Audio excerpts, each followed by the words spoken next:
Hola, estás escuchando el podcast de la Iglesia Gracia y Verdad.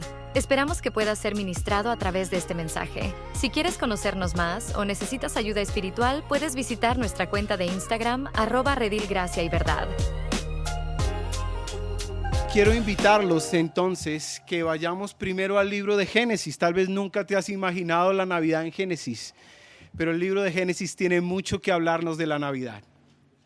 De manera que vamos a ponernos de pie, vamos a ir al libro de Génesis, al capítulo 3, y vamos a leer todos juntos los versículos desde el 1 hasta el 20. ¿Listo?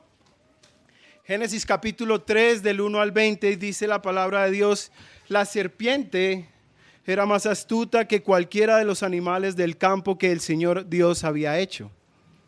Y dijo a la mujer: ¿con que Dios les ha dicho, no comerán de ningún árbol del huerto? La mujer respondió a la serpiente: del fruto de los árboles del huerto podemos comer, pero el fruto del árbol que está en medio del huerto, Dios ha dicho, no comerán de él, ni lo tocarán, para que no mueran.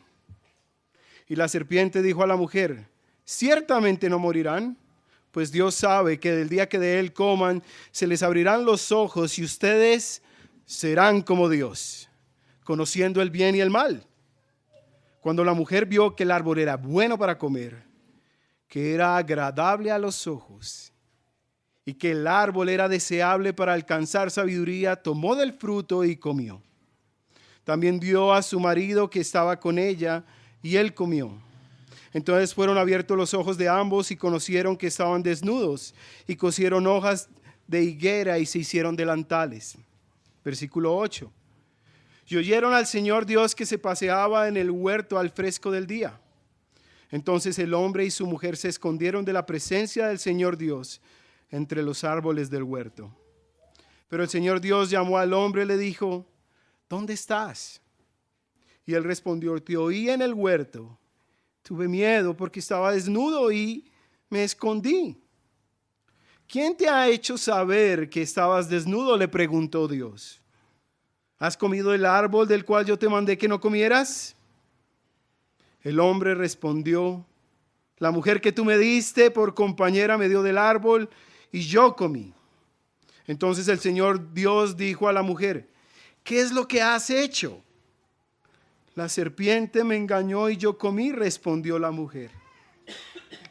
Y el Señor Dios dijo a la serpiente: por cuanto has hecho esto, maldita serás más que todos los animales y más que todas las bestias del campo. Sobre tu vientre andarás y polvo comerás todos los días de tu vida. Pondré enemistad entre tú y la mujer, y entre tu simiente y su simiente. Él te herirá en la cabeza y tú lo herirás en el talón. A la mujer dijo: en gran manera multiplicaré tu dolor en el parto. Con dolor darás a luz los hijos, y con todo tu deseo será para tu marido, y él tendrá dominio sobre ti. Entonces el Señor dijo a Adán: por cuanto has escuchado la voz de tu mujer, por cuanto has escuchado la voz de tu mujer y has comido del árbol del cual te ordené diciendo, no comerás de él, maldita será la tierra por tu causa, con trabajo comerás de ella todos los días de tu vida. Espinos y cardos te producirá, y comerás de las plantas del campo, con el sudor de tu rostro comerás el pan hasta que vuelvas a la tierra, porque de ella fuiste tomado, pues polvo eres y al polvo volverás. Y el hombre le puso nombre Eva a su mujer, porque ella era la madre de todos los vivientes, y el Señor Dios hizo vestiduras de piel para Adán y su mujer y los vistió. Oremos. Padre eterno y creador, haz que tu palabra venga viva a mí. Oh Dios, haz que tu palabra venga viva a mí. Que ella sea nuestro deleite y alimento, por favor, Dios, haz que tu palabra venga viva a mí. Señor, no podemos abrir y leer la Escritura sin implorar la ayuda de tu Espíritu para que ilumine nuestras mentes y corazones. Por tanto, clamamos, Dios, para que nos ayudes en nuestras debilidades. Señor Dios, creador del cielo y de la tierra y de todo lo perfecto que hay en este mundo, déjanos ver el pecado como tú lo ves, dolernos cuando pecamos y gozarnos en nuestro Señor y Salvador, a quien tú enviaste como cura de nuestro pecado, Señor. A ti sea la honra y la gloria en este día y por los siglos de los siglos. En Cristo Jesús oramos. Amén. Pueden tomar asiento. Ahora, para poder entender el capítulo 3 de Génesis, ¿sabes? No podemos empezar en Génesis 3 inmediatamente. Tenemos que dar un poquito de contexto, un poquito de idea de cómo se presenta Génesis 3. Para darnos una idea tenemos que ir a Génesis 1. Y sabes, el autor de Génesis 1, él es cuidadoso al escribir. Es una persona extremadamente sabia, educada, es un artista cuando escribe. El libro de Génesis no se puede leer a la ligera, siendo honesto. Y el libro de Génesis, que significa principio, tiene como todo buen libro un prólogo. Y ese prólogo va del capítulo 1 al capítulo 11. Y si tú no sabes qué es un prólogo es la introducción de un libro. Nos dice de qué va a hablar ese libro y por qué necesita hablar de ese libro. Ahora, en Génesis capítulo 1, el autor de Génesis se preocupa por mostrar la creación. Y sabes, él usa una palabra en especial, la palabra bara en hebreo, que significa crear. Y a lo largo de Génesis capítulo 1, tú vas a ver esta idea constante de Dios como creador. Dios es creador. En el principio no había nada. Y de un momento a otro, Dios de la nada crea cosas. ¿Y sabes cómo crea? El autor se preocupa por dejarnos saber cómo crea Dios, por su palabra. Y a lo largo de Génesis capítulo 1 hasta el capítulo 2, versículo 3, el autor de Génesis va a dejarnos esta idea siempre constante. Y creó Dios, y creó Dios, y creó Dios, y dijo Dios, sea, y fue. Y constantemente vemos a Dios como creador y creó al hombre a su imagen y semejanza, varón y hembra los creó, dice la palabra. Y totalmente el autor de Génesis quiere que sus lectores se den cuenta de que Dios es creador. Pero cuando crea, no crea cualquier cosa. Quiere dejarnos ver que cuando Dios crea cosas buenas. Y buenas en gran manera. Cosas tan maravillosas que de la nada aparecen. Se vuelven demasiado bellas, de manera que crea al hombre y lo hace especial. Dice que lo hace a su imagen y semejanza. De manera como que al crear al hombre, su creación perfecta, se deleita en decir, hagamos, creemos al hombre a nuestra imagen y semejanza. Y seguramente todos los que hemos crecido en la iglesia o los papás que han sido muy diligentes se han propuesto enseñarle a los hijos cómo fue el orden de la creación, ¿cierto? Pero cuando llegas al capítulo 2 de Génesis, a partir del versículo 4, no es que la Biblia trate de darnos dos narraciones de la creación. En Génesis capítulo 2 hay un cambio drástico en la manera en que el autor escribe. Y a partir de Génesis 2, el autor va a presentar a Dios ya no como el creador simplemente. Lo va a presentar como un alfarero. Un alfarero especial que de la nada, del polvo de la tierra, forma. Y él se preocupa porque tú entiendas que Dios no solo es creador, sino que Génesis 2, Dios forma y forma. Y se ve como un escultor especial que dice, vamos a hacer al hombre, vamos a formar al hombre. Pero no solo forma al hombre, dice que como un escultor especial, dice que de la tierra forma las plantas. forma la creación. Y en medio de esa formación dice Dios que creó un lugar especial, formó un lugar especial para el hombre, el huerto del Edén. Y ese lugar es maravilloso porque dice la Escritura en Génesis capítulo 2 que de todas las plantas que Él formó daban fruto y fruto en abundancia. Y el ser humano, el hombre al que Dios formó, no tenía que preocuparse por nada. Pero de pronto en la formación del hombre Dios nota algo especial, algo único, que entre todo lo que Él había formado no se halló ayuda idónea para el hombre. Así que Dios dice: voy a traer todos los animales a Adán, todos los que formé, para que Él les pueda dar nombre. Pero en medio de eso no se encuentra la ayuda idónea. Entonces Dios, como buen alfarero, dice que hizo caer un sueño profundo. Y ya no solo es un alfarero, sino que ahora también es un cirujano.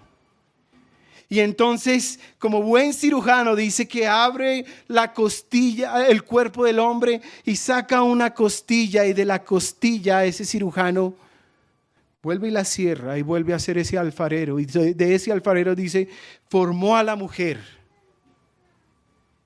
Y la formó de tal manera que la Escritura dice que ahora ella es hueso de mis huesos y carne de mi carne.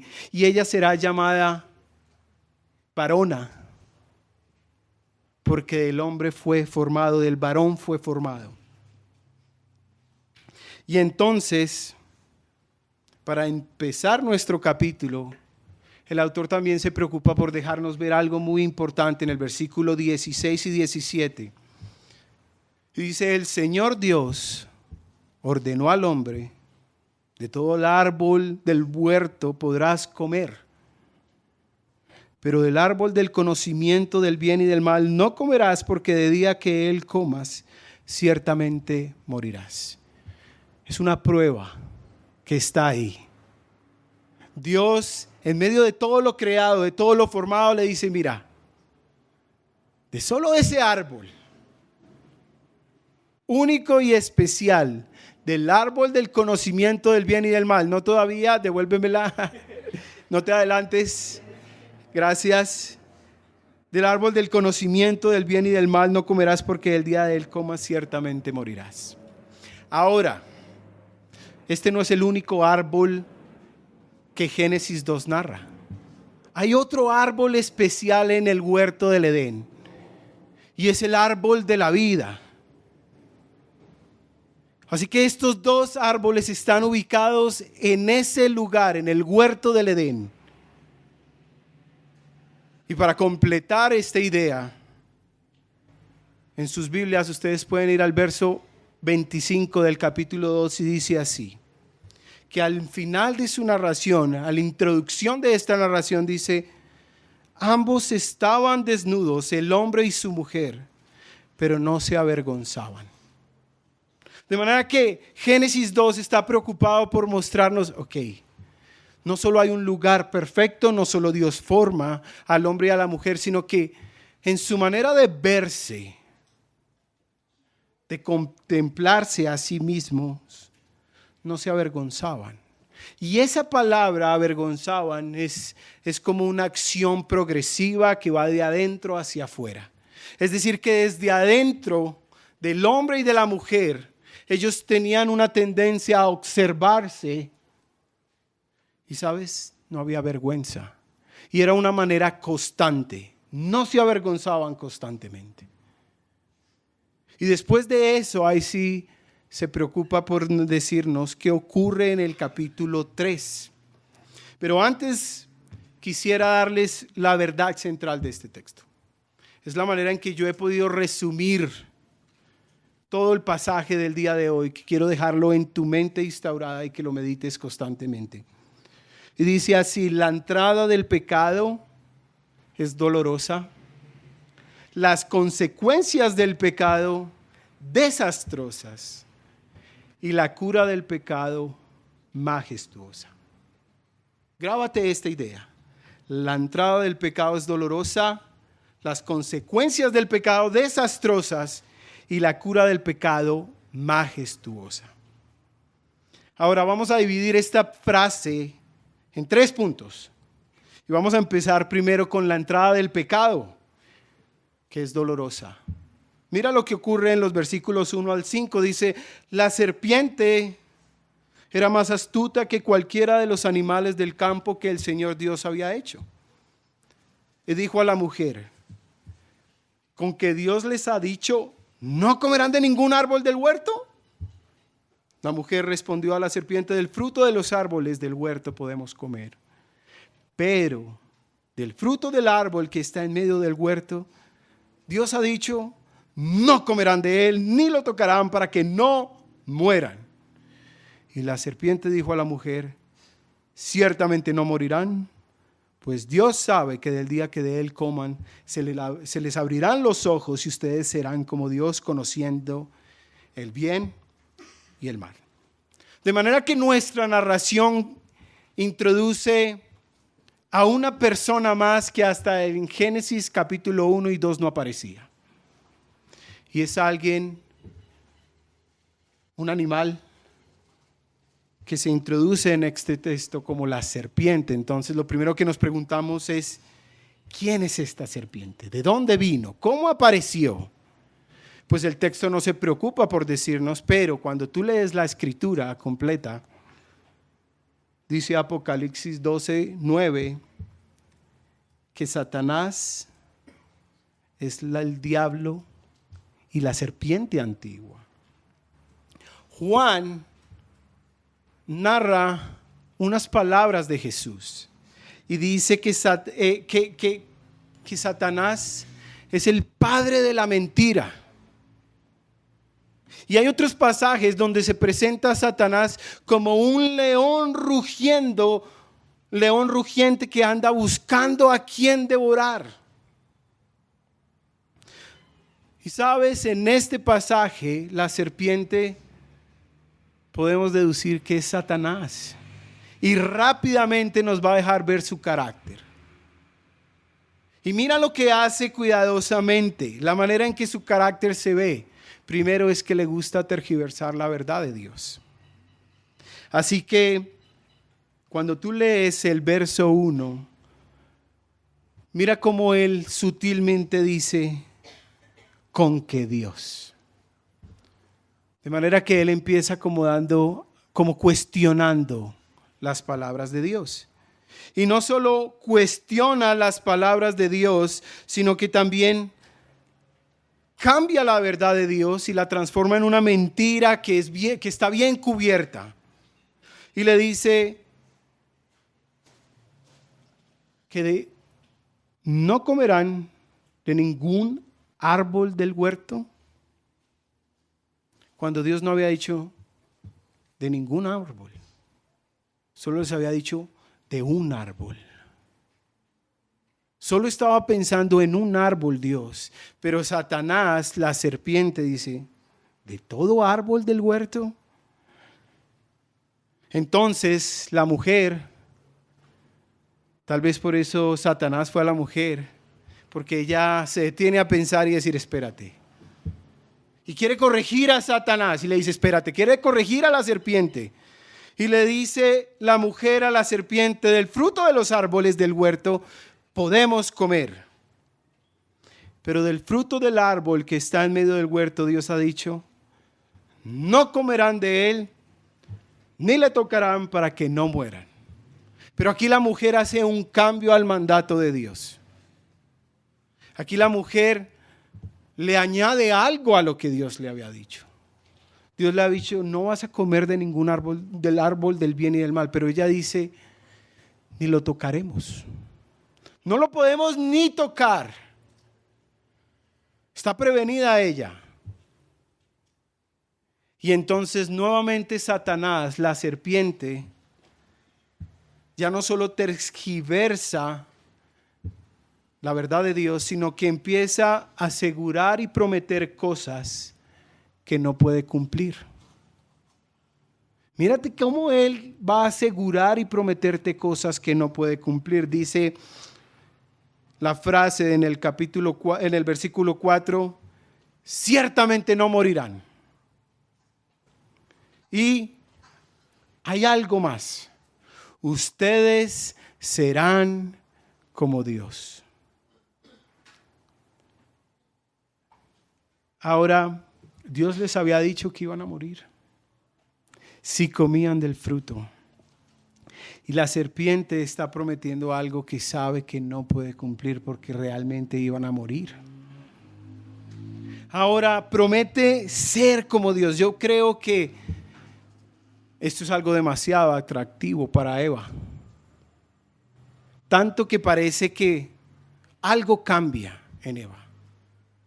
Al principio ella estaba corrigiendo a Satanás, a la serpiente, pero algo cambia en Eva. Parece que la tentación se vuelve demasiado poderosa. Y dice el versículo 5, pues Dios sabe que el día que de él coman se les abrirán los ojos y ustedes serán como Dios, conociendo el bien y el mal. Y ese versículo introduce algo, una parte del cuerpo que hasta antes no se habían mencionado, y son los ojos. Y parece que esos ojos se hicieron grandes y los oídos se hicieron pequeños, porque a partir de ahí el autor de Génesis todo el tiempo va a usar la palabra ojos de una manera interesante. Dice el versículo 6, vio que el árbol era bueno. Es como que empezó a ver algo diferente. Dijo, oh, espérate, esto está muy chévere. Parece que algo entró por los ojos.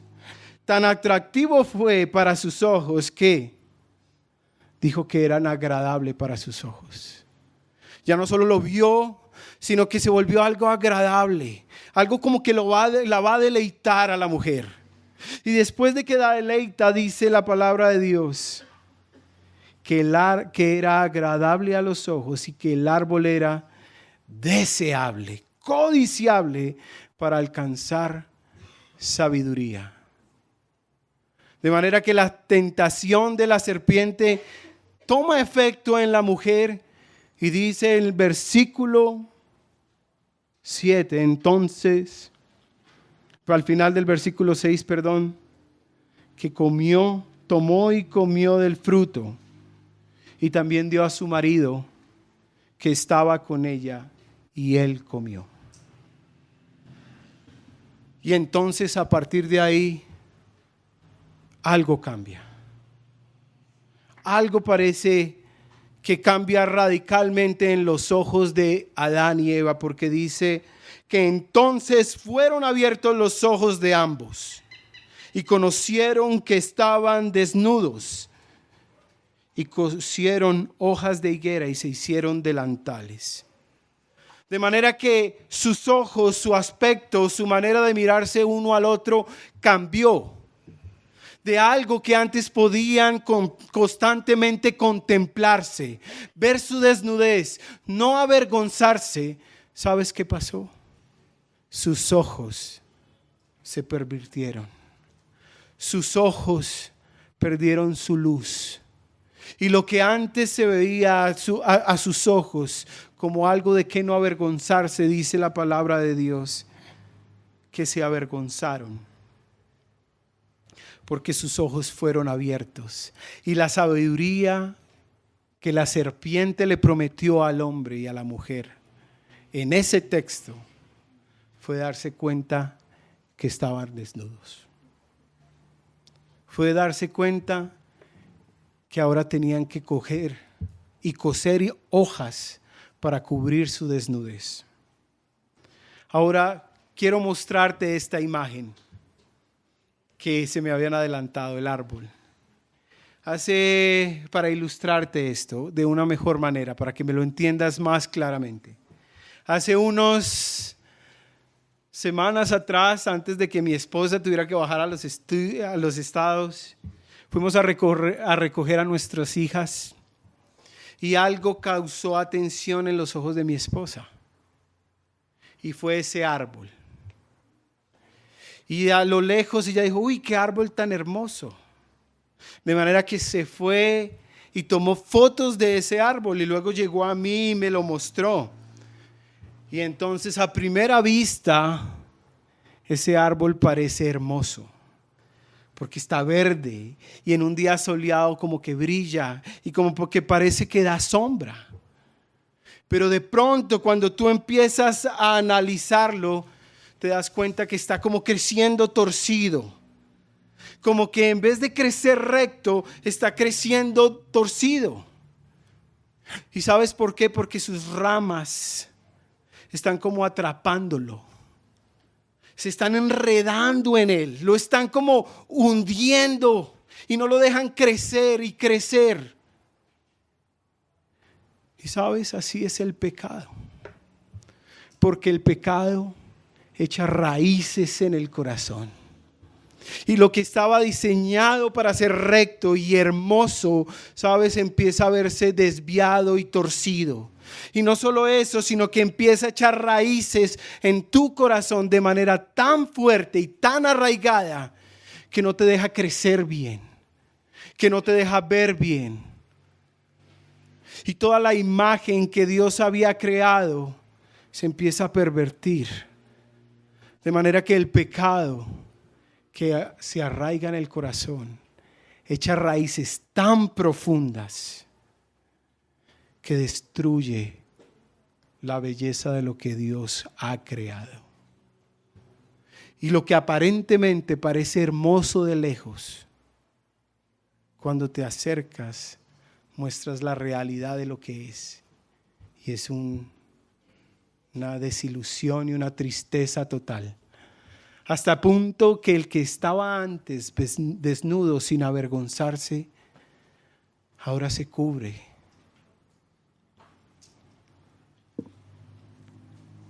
Segundo punto.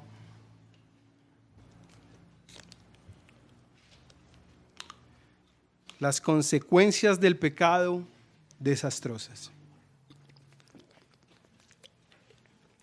Dice el verso 8 al 13, y oyeron al Señor Dios que se paseaba en el huerto al fresco del día.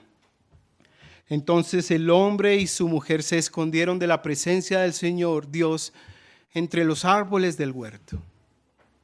Pero el Señor Dios llamó al hombre y le dijo, ¿dónde estás? Y él respondió, te oí en el huerto, tuve miedo porque estaba desnudo y me escondí. ¿Quién te ha hecho saber que estabas desnudo?, le preguntó Dios. ¿Has comido del árbol del cual yo te mandé no comieras? Y el hombre respondió, la mujer que tú me diste por compañera me dio del árbol y yo comí. Entonces el Señor Dios dijo a la mujer, ¿qué es lo que has hecho? La serpiente me engañó y yo comí, respondió la mujer. Ahora, las consecuencias de la desobediencia no se hacen esperar. Rápidamente tienen un efecto en Adán y Eva. Y sabes, de estar vivos espiritualmente, pasaron a estar muertos espiritualmente. Y lo primero que hacen es esconderse al escuchar que Dios se paseaba por el huerto. Sabes, en Génesis 1 y 2, Dios hablaba directamente con Adán y Eva. Compartía con ellos, les enviaba los animales y Adán podía darle nombre a toda criatura. Pero algo pasó. Tal fue eso que cuando sintieron la presencia de Dios, se fueron a esconder. Como cuando un niño, un hijo nuestro, hace algo malo. Y sabe que ha hecho algo malo. Y entonces, ¿qué hace? Va y se esconde. Ingenuamente él cree que se puede esconder de su papá. Igualmente le pasó a Adán y Eva, que ingenuamente creen que se pueden esconder de la presencia de Dios. Pero Dios, como es un Padre amoroso, no se dispone rápidamente a castigar, no se dispone a darle juguete a su hijo. No. ¿Sabes qué hace? Él quiere antes encontrar toda la información. Quiere saber la cosa en detalle. De manera que empieza a preguntar, ¿dónde estás? A lo que el hombre respondió, te oí y tuve miedo porque estaba desnudo. Y mira cómo esa palabra desnudez sigue tomando fuerza en el texto. De manera que el pecado no solo cambió los ojos, sino que también cambió el corazón de Adán y de Eva. Y de la manera en que ellos se sienten frente a su Creador. Porque eso es lo que hace el pecado. ¿Sabes por qué? Porque Dios es santo. Dios es un Padre bueno. Dios es un Padre justo. Es creador del cielo y de la tierra. Y cuando un hijo sabe que su padre es santo y justo y que el hijo ha cometido un gran mal, lo primero que hace es esconderse, pero en vista de que no se puede esconder de la presencia de Dios, entonces Dios lo llama y luego le pregunta la siguiente cosa: ¿quién te ha enseñado que estabas desnudo? ¿Acaso has comido del árbol del cual yo te mandé que no comieras? Y la segunda consecuencia de la entrada del pecado es no aceptar nuestra responsabilidad, sino que trata uno de culpar a otros por sus acciones. Y entonces miren cómo el texto es cuidadoso al relatar la respuesta de Adán. La mujer que tú me diste por compañera, me dio del árbol y yo comí. Ahora, la mujer toma el mal ejemplo de Adán y ella dice lo mismo, dice, la serpiente me engañó y yo comí. Tanto el hombre y la mujer estaban contaminados por el pecado. Y entonces, después de tener toda la información de la situación, Dios empieza a tomar cartas en el asunto y le dice a la serpiente, y esta es la tercera consecuencia del pecado: maldición para los animales, pero con un mayor énfasis a la serpiente. Le dijo, y el Señor Dios dijo a la serpiente, por cuanto has hecho esto, maldita serás más que todos los animales y más que todas las bestias del campo. Sobre tu vientre andarás y polvo comerás todos los días de tu vida. Ahora hay una maldición que empezó en los animales. Y tristemente antes los animales iban a Adán para que les diera nombre, pero ahora el pecado hace que nosotros ni siquiera tengamos confianza de acercarnos a un perro. Porque nos da miedo que nos pueda morder. O a una vaquita a la que le sacas leche, si te acercas por detrás estás como temeroso. Porque los animales responden agresivamente a veces sin que uno se lo espere. Y cuando piensas en la serpiente, particularmente la serpiente, históricamente no hay un animal que se relacione con algo maldito más que la serpiente. La serpiente es un sinónimo de maldición grande. Tanto que cuando tú ves una serpiente, lo primero que haces es correr. Tienes temor de que te ataque. No hay ningún reptil, aparte de la serpiente, que se arrastre, que no tenga piernas. Es la única.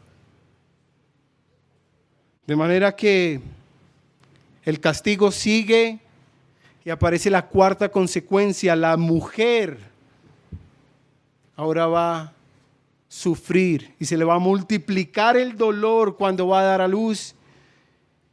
Y una relación equivocada entre el hombre y la mujer. Mira lo que dice el texto. Y me gusta, lo voy a leer de otra versión, de la Nueva Traducción Viviente, porque me parece que explica mejor lo que quiere decir el versículo 16. Dice, luego le dijo a la mujer, haré más agudo el dolor de tu embarazo, y con dolor darás a luz. Y mira esto, y desearás controlar a tu marido, pero él gobernará sobre ti. Ahora, no solo hay dolor al traer vida, no solo hay muchas lágrimas cuando una mujer trae a luz un niño, sino que también hay algo en su relación con el hombre. Y es que la mujer va a tener esa tendencia rebelde de querer gobernar a su marido. Y entonces la mujer le da el codazo a su marido ahí, ¿sí ve? O al revés. ¿Y qué pasa? Que la idea es que la mujer va a gobernar a su marido, pero no de una manera correcta.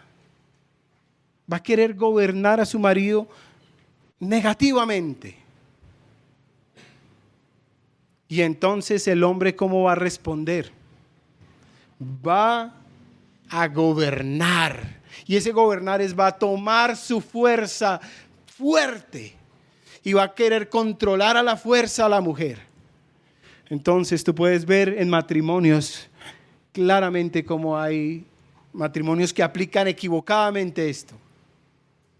Se revela completamente mujeres queriendo controlar todo de la vida de sus maridos. ¿Dónde van? ¿Dónde están? ¿Cuándo hablan? ¿Cuándo se acuestan? Les hacen seguimiento. Le ponen un GPS a algunas allá a ver a dónde se fue. ¿Y el marido qué hace? Responde agresivamente. Si dice, no, pero ¿cómo? ¿Cómo vas a dudar de mí? Triste, pero eso es consecuencia del pecado. Quinta consecuencia, dice, maldita será la tierra, verso 17. Y entonces el Señor dijo a Adán, por cuanto has escuchado la voz de tu mujer y has comido del árbol del cual te ordené diciendo, no comerás de él, maldita será la tierra por tu causa, con trabajo comerás de ella todos los días de tu vida, espinos y cardos te producirá y comerás de las plantas del campo. Con el sudor de tu rostro comerás el pan hasta que vuelvas a la tierra, porque de ella fuiste tomado, pues polvo eres y al polvo volverás. Sabes, anteriormente en un comienzo, en Génesis 1 y 2, la tierra producía fruto por sí solo. Pero mira que el texto es cuidadoso al decir, escuchaste la voz de tu mujer. Entonces, hombres, ¿qué deben hacer? No escuchar la voz de su mujer. No, mentiras. No, tienen que escuchar la voz de su mujer. Pero no cuando es para cosas pecaminosas. No para el pecado. Hay que escucharlas para el bien porque ellas son ayuda idónea. Dios las creó para eso. Pero el pecado pervierte las relaciones. Tanto que aquí, en vez de ser esa ayuda, fue ese instrumento de perdición para el hombre también. Y por eso Dios tiene que recordarle, mira, lo que hiciste fue equivocado. No debiste escuchar a tu mujer, y porque la escuchaste, la tierra, la que tú trabajas, la que sirve como bendición para ti, ahora es maldita. Y en vez de producir frutos buenos, produce espinas y cardos. Antes el hombre no tenía que sudar al trabajar la tierra, ahora suda y sufre. La tierra es árida en muchos lugares, no da fruto y tratas, pero nada produce. Y aquí está la peor consecuencia de todos al final del versículo 23 y 24, y dice, y el Señor Dios echó del huerto del Edén para que labraran la tierra de la cual fue tomada. Expulsó pues al hombre y al oriente del huerto del Edén puso querubines y una espada encendida que giraba en todas las direcciones para guardar el camino del árbol de la vida. ¿Sabes cuál fue la peor consecuencia que le pasó al hombre? Es que fue expulsado. Literalmente el texto dice, expulsó y echó. Porque parece que el hombre no quería dejar el huerto del Edén. Y a fuerza Dios lo tuvo que sacar de su presencia. Porque Dios es un Dios santo y no convive con el pecado. ¿Y sabes cómo lo puedes ver? Dice que Él puso 2 querubines. Y cuando tú estudias los querubines, esos ángeles, generalmente ellos están preocupados por proteger la santidad de Dios. De manera que cuando Dios diseñó el tabernáculo y cuando dijo yo voy a habitar en el arca del pacto, hizo una tapa. Y en esa tapa que se llama el propiciatorio hizo 2 querubines que iban a guardar su gloria. Y aquí Dios estaba protegiendo su santidad. Porque Él no puede vivir con el pecado. No puede tolerar el pecado. Y lo que habían hecho el hombre y la mujer era tan grave que no podían estar más en la presencia de Dios. Qué triste, ¿no? Y como cuando tú lees cuidadosamente este texto, como que dices, bueno Dios, ¿y entonces? Maldición para siempre, castigo para siempre, relaciones equivocadas para siempre, cansancio constante por el trabajo, apartados de tu presencia para siempre. Y ahí sí como dice el Chapulín, ¿qué dice el Chapulín? Y ahora, ¿quién podrá socorrernos o quién podrá salvarnos? Y entonces aparece la última idea de nuestro texto. La cura del pecado majestuosa. Y quiero que leas esto detenidamente conmigo, versos 20 y 21. Y el hombre le puso por nombre Eva a su mujer, porque ella era la madre de todos los vivientes. Y el Señor Dios hizo vestiduras de piel para Adán y su mujer y los vistió. Y hay algo aquí. Hasta el momento, en toda la narración, a Eva se le llama mujer, mujer, mujer, mujer. Pero hay un cambio aquí, hay un cambio drástico. ¿Sabes por qué? Porque la palabra Eva significa vida. Y aparece como una luz de vida. Y se refuerza cuando dice, ella es la madre de todos los vivientes. Como que en medio de tanta oscuridad hay algo de vida. Hay algo que va a venir. Porque ella es la madre de los vivientes. Y no solo eso, sino que Dios dice que cambió sus vestiduras. Y de ser de higuera, les dio vestiduras de piel. Como que hay un cambio en la narración, como que el autor quiere decir, ¿sabes? En medio de toda esta tristeza va a haber vida. Una vida. ¿Pero cuál vida? Una que viene de la mujer. Y entonces empiezas a devolverte en tu texto tratando de encontrar cuál es esa vida de la que hablan. Y aparece el clímax de la historia. Aparece el pináculo de la montaña. El verso 15 dice así: pondré enemistad entre tú y la mujer, y entre tu simiente y su simiente. Él te herirá en la cabeza y tú lo herirás en el talón. Y tú me dices, ¿cómo así, Juan? ¿De qué me estás hablando? Porque esto es el clímax de la historia. Porque aquí está hablando de descendencia. De alguien que iba a venir. Y ese que iba a venir, ¿sabes qué? Iba a herir a la descendencia de la serpiente en la cabeza. Pero la serpiente iba a herir a esa descendencia en el talón. Y entonces el Nuevo Testamento empieza a presentar esta idea. Pero cuando vino la plenitud del tiempo, Dios envió a su Hijo, nacido de mujer, nacido bajo la ley. Y el ángel le dijo: no temas, María, porque has hallado gracia delante de Dios. Concebirás en tu seno y darás a luz un hijo, y le pondrás por nombre Jesús. Este será grande y será llamado Hijo del Altísimo. Y el Señor Dios le dará el trono de su padre David, y reinará sobre la casa de Jacob para siempre. Y su reino no tendrá fin. Y sabes, toda la historia de Génesis apunta a ese momento, a ese hijo de carne y hueso que habría de venir, a esa promesa primera, que en medio de tanto dolor y tanto desastre aparece esa luz de vida y de esperanza, ese Cristo. Pero tristemente dice que no se le vio hermosura a él,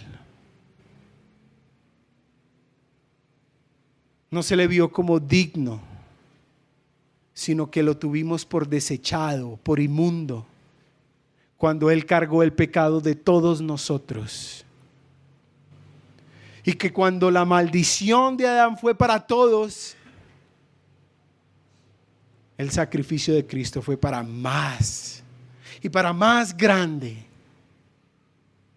Ahora dice Apocalipsis 21:5, el que está sentado en el trono dijo: yo hago nuevas todas las cosas. Señor, yo escribe esto porque estas palabras son fieles y verdaderas. ¿Sabes qué hace Cristo? Nuevo, todo nuevo. Si alguno está en Cristo, nueva criatura es. Las cosas viejas pasaron, he aquí todas son hechas nuevas, porque Él quiere volver a ser una creación nueva. Y esa es la primera promesa, que Cristo iba a hacer nuevo todas las cosas, que Él iba a venir como uno de nosotros, a morir por ti y por mí y por todo aquel que cree en Jesús. ¿Para qué? Para dar vida y vida en abundancia.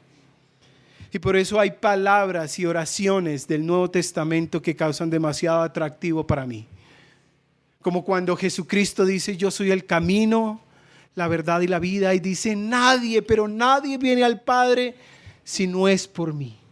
O cuando dice: yo soy el pan de vida, cualquier que come vive para siempre.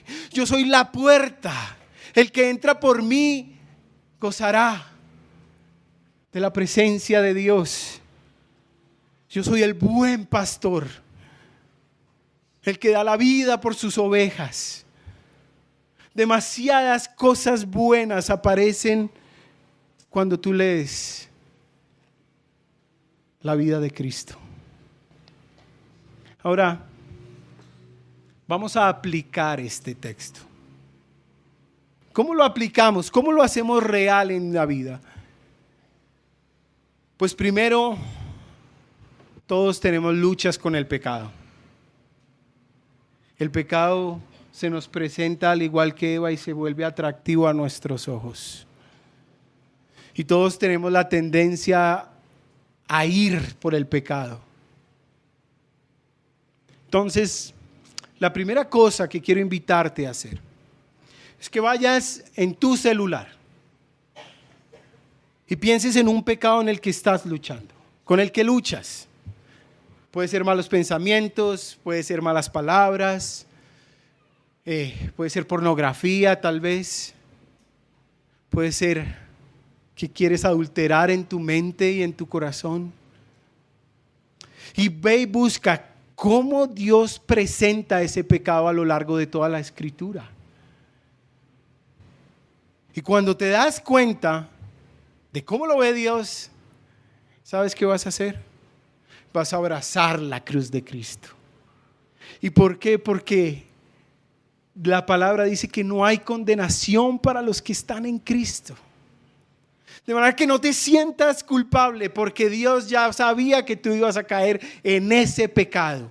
Y cuando Él murió por ti, murió por tus pecados pasados, presentes y futuros. No es nada nuevo para Él. De manera que tú puedes abrazar la cruz, decir: ¿sabes qué? Dios ya no te condena. La puedes abrazar con gozo y decir: Dios, gracias. Gracias por tu cruz. Ahora, pero no te vas a quedar ahí. Y cuando tienes esa lucha y el pecado empieza a tomar fuerza en tu vida, no te creas en esa mentira de que ahora vas a ser esclavo del pecado. Porque a lo largo de la Escritura Él nos libra de la esclavitud del pecado. No hay pecado que Dios no te pueda capacitar para que lo venzas, para que rompas esas raíces que están echando y empieces a tener ese corazón nuevo que Él quiere hacer, porque Él hace nuevo todas las cosas. Entonces, ¿qué vas a hacer? Lo primero es que cuando estés luchando por un pecado, es que vas a orar. Y vas a volver a la oración. Y vas a orar como Cristo: Señor, pasa de mí esta copa, pero que no se haga mi voluntad sino la tuya. Vas a orar fervientemente para que Dios te dé la victoria sobre el pecado. De manera que si estás luchando con el mal genio, te vas a poner de rodillas y vas a empezar a orar fervientemente: Dios, quítame este pecado. Ayúdame a vencerlo. Él no tiene más fuerza que lo que tú has hecho en la cruz. Él no me va a cautivar, Él no me va a deleitar, sino que lo voy a ver como tú lo ves. Y le vas a pedir a Dios que te enseñe a ver ese pecado como Él lo ve, hasta el punto que te desagrade, hasta el punto que deje de ser deleitable a tus ojos y a tu corazón. Y finalmente vas a renovar tu mente. Y como ya sabes con cuál pecado estás luchando, vas a coger la Escritura, la vas a leer. No la vas a dejar a un lado, vas a leerla detenidamente. Pero sabes que Dios en su sabiduría ha capacitado a su iglesia para que escriba. Y hay muchos escritores que nos hablan de cómo vencer todo tipo de pecados. De manera que si eres orgulloso, vas a leer tu Escritura, vas a leer el libro de Proverbios, pero también vas a leer libros que te hablen de la humildad, que te lleven a Cristo. El mejor ejemplo es Cristo. Si estás luchando con pornografía o con malos pensamientos, hay un libro muy bueno que se llama El sexo y la supremacía de Cristo, de John Piper, que puedes coger y leer, que habla del cantar de los cantares, cómo debe verse a la luz de toda la Escritura el sexo. O tal vez estás luchando en la relación en tu matrimonio y tu matrimonio no se ve como debería verse. Entonces hay muy buenos libros. Hay un libro que se están leyendo los hombres que se llaman Amando a tu esposa. Y entonces lo lees detenidamente y haces las tareas. Y si quieres seguir avanzando en eso, entonces hay otro libro muy bueno que se llama El esposo ideal. Y para las mujeres hay otro libro que se llama La mujer, la esposa ideal. Y si aún así, entonces tú dices: yo quiero seguir trabajando en mi matrimonio, hay un libro que se llama Amor y respeto. Cómo tener amor y respeto en el matrimonio. Y lo lees y te capacitas y no dejas que el pecado te tome ventaja, sino que tú vas tomándole ventaja al pecado que quiere echar raíces en tu corazón. Mis hermanos, el pecado destruye, pero la cruz hace nuevo todas las cosas. Vamos a orar. Padre, tú eres el alfarero. Tú eres el alfa y la omega. Tú eres el principio y el fin. Y eres no solo el alfarero, eres el creador del ser humano. Lo has hecho a tu imagen y a tu semejanza. Y en medio de la depravación que produce el pecado en el ser humano, tú nos das la cura. Y la cura de Cristo.